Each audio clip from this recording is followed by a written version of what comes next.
Bueno, primeiramente, a mim me gostaria de agradecer a Maria Tereza e a Rafael e ao Grupo Ibero-Americano por a invitação de estar aqui. Como eu sou o lado português de nosso grupo, eu enviei antes o texto, creio que todos já têm, não? Porque meu acento é muito brasileiro. Bueno, eu começo dizendo que, inicialmente, a questão solicitada para esta reflexão foi do rol da mulher em la igreja. Dado o tema que recorre a este seminário internacional, me tomei a liberdade de incluir em minha reflexão a pergunta se este rol da mulher é contratestemunho eclesial. De hecho, se o rol da mulher em la igreja permanece obscuro, aún mais obscura é a ideia de sinodalidade em um sentido mais amplo, que la inclui ou la exclui em doble sentido, quando se habla sobre elas e quando se trata de sua participação em la igreja. Conciliaridade, sinodalidade, colegialidade e catolicidade são maneiras de ser igreja que se referem a um sentido de igreja a largo prazo. Esse sentido se remonta a São Pablo e às fontes das comunidades cristianas e tem sua origem em la palavra que emplea a democracia grega para expressar a forma de discernir e decidir, eclésia ou assembleia. Do ponto de vista de la igualdade entre os hijos de Deus, se constata que a igreja, em los primeiros siglos, foi estruturada segundo a consciência de la maneira apostólica heredada de la primeira generação, em la que cada um se sentia sucessor e pertencente à la comunidade eclesial. As relações não eram estabelecidas por la hierarquia, sino diretamente vinculadas aos sensus fidei e sensus fidelium, que tanto falamos aqui, que nascem do sentido público e se hacem reconhecidos por la lei canônica. Etimologicamente, o término sinodalidade significa caminhar juntos. E nesta reflexão, se lo considera em seu sentido mais amplo, que favorecendo a igreja local, não se limita a ela e engloba o que se chama a colegialidade episcopal, ou incluso todas as relações de fideles dentro da igreja. Esse término deve igualmente ser compreendido no sentido de sinodalidade informal, lo que não exclui a necessidade de las instituições que garantizam a presença e a organização de los diferentes sujeitos dentro desta marcha comum.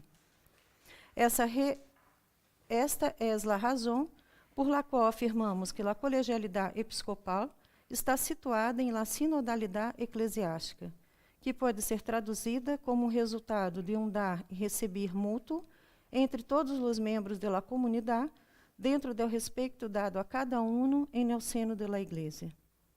Segundo o Concílio Vaticano II, a Igreja, que é una e única, se realiza em la comunhão entre as igrejas locais, que se constituem como pueblo de Deus, essência primordial da Igreja em relação com toda a forma eclesiástica institucional e institucionalizante. Agora bem, se toda forma de sinodalidade pode ser pensada a partir do caminhar juntos, em eclésia, em comunidade, nos poderíamos perguntar se as mulheres essencialmente não fazem parte de lo que se considera pueblo de Deus. Não quero recuperar aqui todas as questões referentes à situação da mulher em la igreja, nem tampouco há tempo para ello. Provavelmente, alguns las conhecem em profundidade, pero desejo apresentar as principais considerações sobre o rol da mulher, com base no contexto latino-americano e brasileiro, e a partir de 3 grandes exercícios de colegialidade da era moderna. Para a Igreja Universal, é o Concílio Vaticano II, e para a Latinoamérica, as conferências de Medellín e Puebla. O Concílio Vaticano II, em comparação com os aproximadamente 2.500 homens participantes, as 23 mulheres do concílio, de las quais 7 sem direito a voto, não permitem afirmar de imediato la presença feminina. Nos permitem afirmar de imediato la presença feminina insuficiente em las decisões ante la presença de mulheres laicas e religiosas em la igreja. De hecho, era como se elas não existieram. Este livro que eu cito aí, La Presença Feminina do Vaticano II, Las 23 Mulheres do Concílio, que está publicado em português, aí uma parte muito interessante que o autor afirma que não havia, por exemplo, banhos para as mulheres que foram invitadas a ir ao concílio, nas aulas conciliares. Depois se deram conta que as mulheres também tinham que ir ao banho. Sim, é muito significativo. Parece uma broma, mas é muito significativo porque isso há só 53 anos, não? E 53 anos dentro da história é nada. Bueno, o cardeal Suínes, de Bélgica, chegou a perguntar se na segunda sessão do concílio, em la segunda sessão do concílio, em 63, onde estava a outra metade da humanidade, haciendo a proposta de que também as mulheres participem em las decisões conciliares. Não obstante a organização concreta do evento conciliar, ela avança em la toma de posição favorável a las mulheres ao combatir sua discriminação em la vida social e cultural, insistindo em que a educação acompanhe os novos tempos e proporcione homens e mulheres cultos e de personalidade. Sin embargo, os avanços foram pequenos. O decreto que trata da situação de los laicos e laicas demanda uma participação mais ampla de la mulher em la igreja, pero não lhe dá o direito de la toma de decisão. Lumen Gentium, que aprova o serviço masculino ao diaconato permanente como ministério ordenado, exclui a las mulheres do serviço hierárquico. La questão passa, então, por outra vertente. Segundo a teóloga Ivone Gebara, não basta solamente desejar que de alguma forma as mulheres hagam parte da hierarquia, seja como presbíteras ou como diaconisas. Reafirmará Gebara que sim as transformações de las estruturas eclesiales, o sexismo continuará e criticará a las que desejam a igualdade e exigem a inclusão de las mulheres em sua estrutura patriarcal. Sem poder de decisão e bajo los escalones de la igreja, se hubieram sido incorporadas ao diaconato neste momento, as mulheres todavia não poderiam decidir devido às formas de organização de las estruturas e não lograriam lutar por igualdade dentro da instituição. Na Conferência de Medellín, as mulheres foram tomadas como apoio. Se os cambios do concílio não foram suficientes para atender especificamente as questões das mulheres, em Medellín, quando se realizou a releitura do concílio à luz da realidade latino-americana, como afirmaria seu título, Presença da Igreja em la actual transformação de Latinoamérica, a questão ganhou novos contornos. Com a teologia de la liberação, o nascimento de las sebes e de los consejos paroquiales e diocesanos que revelavam uma nova forma de eclesialidade e a leitura popular de la Bíblia, sobretudo a leitura popular de la Bíblia, o pensamento e as preocupações da Igreja se foram consolidando de outra maneira em el continente. De hecho, Latinoamérica se transformava, laicos e laicas se converteram em protagonistas do processo de evangelização e se descobrira que a base da Igreja do continente estava composta por mulheres, em sua maioria pobres e reféns de suas famílias. La sinal de los tempos por excelência assumido por la conferência foi o pobre latino-americano, independentemente do sexo. Uma mirada preocupada sobre a realidade social do povo do continente levou à denúncia de um pecado estrutural generalizado, com o que muitas vezes a Igreja mesma, a lo largo de sua história, habría sido conivente. Em realidade, se criou, a partir de então, uma nova distribuição de poder dentro de las comunidades. La visão piramidal foi quedando mais participativa e circular, e las celebrações em las comunidades ganharam criatividade, incorporando elementos de las realidades em la que estavam insertadas, que à la luz de Sacrosanto Concílio se liberavam de la liturgia romana. Sin embargo, poderíamos perguntar onde estavam as mulheres em nesta eclesiogênesis a partir de Medellín e em la construção de Medellín. Assim como o concílio, a participação feminina em la elaboração do documento de Medellín foi pouca e pequena, quando muito interferindo de forma indireta em los debates que se sucediam fora de la conferência. É o único nome feminino identificado por José Oscar Beoso, o historiador brasileiro, em las actas de Medellín, es el de la hermana iraní de las misioneras de Jesús crucificado. Pero hoje se sabe que ao todo foram 6 mulheres que participaram aí. Finalmente, Medellín trata de la questão do pobre e nesse grupo se situam as mulheres. Não houve nenhuma especificidade, nem um linguagem claramente inclusivo que las distinguera. Para Medellín, mulheres laicas e religiosas são sempre um apoio importante a ser considerado em las comunidades. Não obstante, na prática, em las comunidades mais distantes e mais pobres de América Latina e dispersas em um país continental como o Brasil, a maioria de los agentes de pastoral e responsáveis por la animação cultural e de la evangelização são mulheres, já sejam elas laicas ou religiosas. E todavia sigue assim. Né? La Conferência de Puebla, las mulheres integrantes de la evangelização. Puebla se celebra 10 anos depois de Medellín, e nesse espaço de tempo, muitas transformações se sucederam em la história de la Igreja e em la sociedade. E mesmo antes disso, desde os finales de los anos 50 e a princípio de los 60, o mundo se encontrava em ebulição. Se em Europa os populismos se haviam dado por extintos, entre comilhas, em Latinoamérica, no âmbito sociopolítico, ocorria o movimento contrário.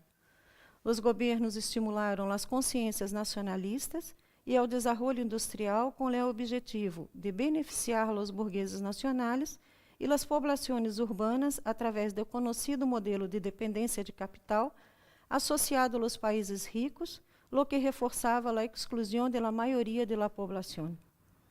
A ordem do dia passou a ser o grande câmbio de uma sociedade rural a uma sociedade cada vez mais urbanizada, sem oferecer a las pessoas uma estrutura de igualdade e de possibilidades. Por detrás dessa situação estava o projeto de desenvolvimento econômico social, chamado por Estados Unidos Aliança para o Progresso, globalmente conhecido por el aumento de desigualdade existentes. Essa situação de exclusão econômica e social provoca mobilização de los países latino-americanos e a reivindicação de transformações profundas em um mundo igualmente demandado. A los finales de los 60, com a crise do populismo e do modelo de desenvolvimento, cresce o modelo socialista. Ele passa a ser a base estrutural da reflexão e compreensão das causas do desenvolvimento e subdesenvolvimento, assim como suas consequências concretas em la vida de los pueblos, em contraposição aos países europeus e norte-americanos, esses últimos comprometidos com um processo de desenvolvimento basado em la desigualdade, poniendo em evidência os benefícios aproveitados por los países desenvolvidos e centrais, mientras que os danos eram reservados a los países periféricos. Neste contexto, com a cosecha de los frutos de 10 anos de maduração de Medellín e de la teologia de la liberação, e la assimilação de la morte de Pablo VI, ocorre a terceira Conferência General do CELAM em Puebla. Com respeito ao tema das mulheres, há que naquele momento viera o debate inflamado em Estados Unidos sobre a questão do sacerdócio e do sexismo na Igreja, Puebla avançou e não avançou. Há autores que dizem que sim, outros que dizem que não, mas para mim não avançou tanto. Em el assunto. Para alguns, em esta época, como lo denunciou a prensa de Salvador de Bahia, se registrou em la conferência a presença de mulheres consideradas, entre comillas, contraventoras del orden estabelecido por la Iglesia, e lo que dela se esperava em la conferência era silêncio, serviço e humildade a exemplo de Maria. Ou seja, estavam aí para nada. Em la realidade, o documento demonstrou pouca preocupação com a questão específica de la mulher, e este jornal é de Brasil. Né? Em realidade, o documento demonstrou pouca preocupação específica com a questão de la mulher em seu âmbito social e principalmente na Igreja. É o documento preparatório da Assembleia, hecho por la CNBB, la Conferência de Bispos de Brasil, destaca a marginalização cultural do pueblo e a marginalização da mulher que existe todavia em el continente, lo que debilita a vitalidade construtora da sociedade e da Igreja, pero não estava escrito no informe que elas deveriam ser parte integrante da conferência. Ou seja, o próprio evento que pretendia discutir suas questões las discriminava de alguma forma.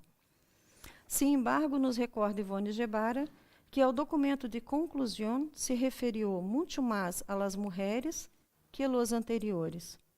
Em Puebla, elas intentaram quedar-se, e foram 13 as mulheres que estavam aí. Em Puebla, elas intentaram quedar-se entre bastidores para hacer passar algumas ideias que recordavam a dignidade da mulher latino-americana. Já em los discursos de Juan Pablo II, não consta menção direta à mulher ou é o uso de linguagem inclusivo. A conferência contou com 300 representantes, segundo o firmado em el documento, e a questão de la mulher aparece em momentos distintos em el documento final, la mulher e la família. É o R central de la evangelização, a opção preferencial por los pobres, sigue tratando o pobre, sem profundizar que entre eles se encontram as mulheres que estão em maior grado de pobreza. Se destacou a importância de las SEBs, pero não se explicitou que a grande massa de las formadoras líderes eram las mulheres. De hecho, não incluíram os teólogos de la liberação entre os participantes de esta conferência, o que poderia ter aportado uma outra contribuição.